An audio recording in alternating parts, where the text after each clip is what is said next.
There was a certain man in Caesarea called Cornelius, a centurion of what was called the Italian regiment, a devout man, and one who feared God with all his household, who gave alms generously to the people, and prayed to God always. About the 9th hour of the day, he saw clearly in a vision an angel of God coming in, and when he observed him, he was afraid. Cornelius. What is it, Lord? Your prayers and your alms have come up for a memorial before God. Now send men to Joppa, and send for Simon, whose surname is Peter. He is lodging with Simon a tanner, whose house is by the sea. He will tell you what you must do.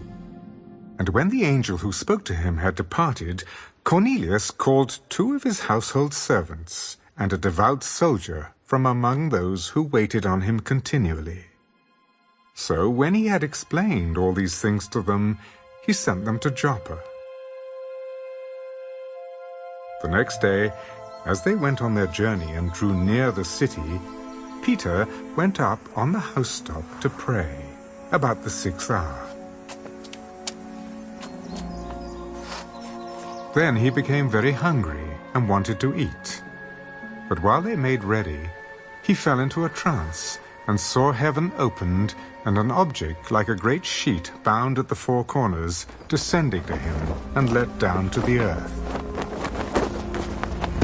In it were all kinds of 4-footed animals of the earth, wild beasts, creeping things, and birds of the air. And a voice came to him, Rise, Peter, kill and eat. Not so, Lord, for I have never eaten anything common or unclean. What God has cleansed, you must not call common.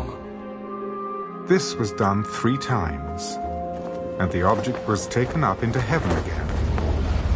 Now while Peter wondered within himself what this vision which he had seen meant, behold, the men who had been sent from Cornelius had made inquiry for Simon's house, and stood before the gate.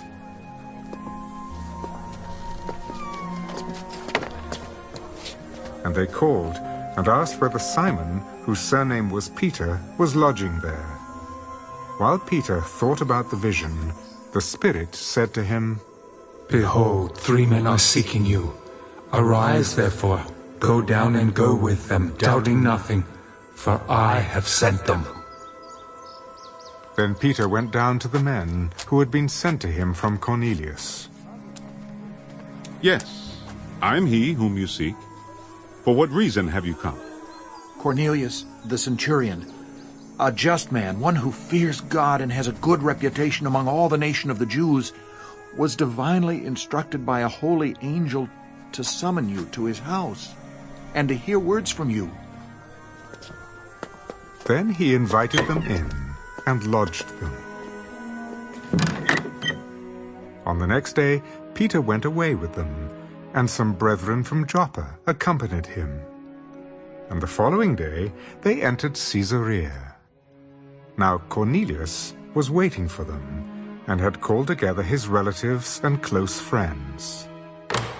As Peter was coming in, Cornelius met him, and fell down at his feet and worshipped him.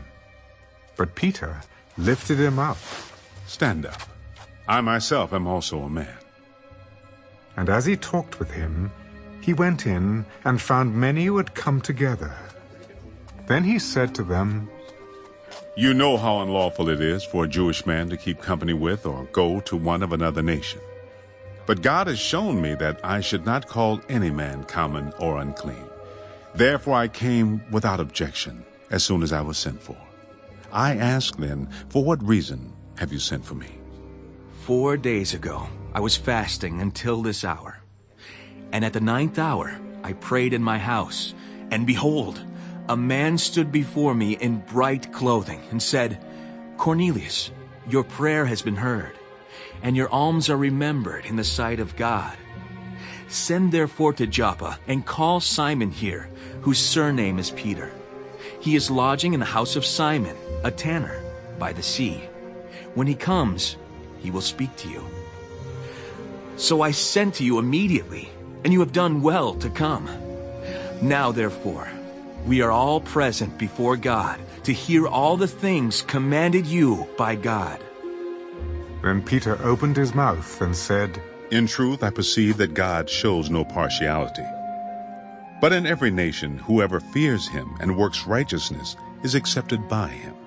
The word which God sent to the children of Israel, preaching peace through Jesus Christ, he is Lord of all. That word you know, which was proclaimed throughout all Judea, and began from Galilee after the baptism which John preached, how God anointed Jesus of Nazareth with the Holy Spirit and with power, who went about doing good and healing all who were oppressed by the devil, for God was with him. And we are witnesses of all things which he did both in the land of the Jews and in Jerusalem, whom they killed by hanging on a tree. Him God raised up on the third day, and showed him openly, not to all the people, but to witnesses chosen before by God, even to us who ate and drank with him after he arose from the dead. And he commanded us to preach to the people, and to testify that it is he who was ordained by God to be judge of the living and the dead. To him all the prophets witness that, through his name, whoever believes in him will receive remission of sins. While Peter was still speaking these words, the Holy Spirit fell upon all those who heard the word.